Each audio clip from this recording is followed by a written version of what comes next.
Neste vídeo, você descobrirá como registrar corretamente as entradas financeiras que acontecem na sua igreja. As ofertas e dízimos entregues na igreja precisam ser registradas de forma correta para que não comprometa o caixa da igreja.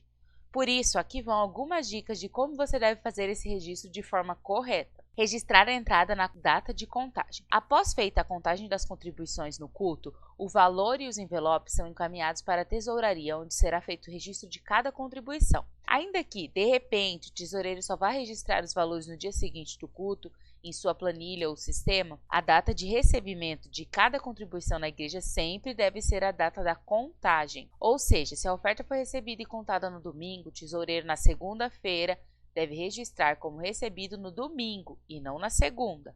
Essa data de recebimento deve ser sempre respeitada para que não haja confusão na organização do caixa da igreja e para que o membro possa conferir a data certa em que ele ofertou. O tesoureiro deve registrar cada oferta e dízimo, em que foi identificado o nome do contribuinte no envelope com o nome correspondente.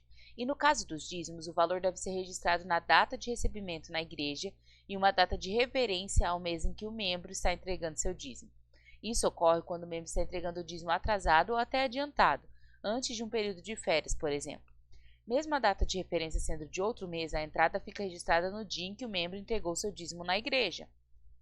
Dessa forma, o caixa da igreja ficará sempre organizado com as entradas registradas corretamente. Cheques. Outro cuidado importante é se o membro entregar um dízimo utilizando cheque de terceiros. Sempre que isso acontecer, o tesoureiro deve anexar no cheque os dados do contato do membro que entregou, para saber de quem realmente é esse cheque e possa consultá-lo caso o cheque volte.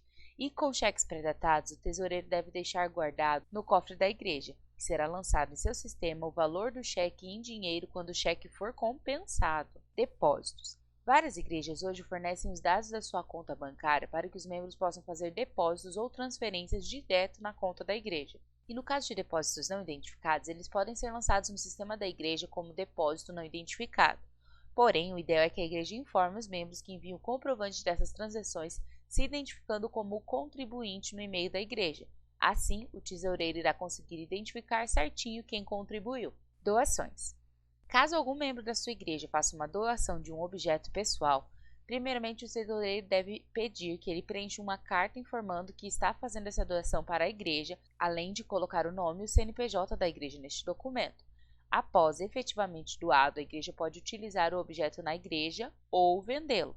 E caso faça a venda do objeto, o valor da venda deve ser registrado na data de entrada da igreja, colocar a referência da doação e do doador, sempre guardando a nota fiscal da venda também.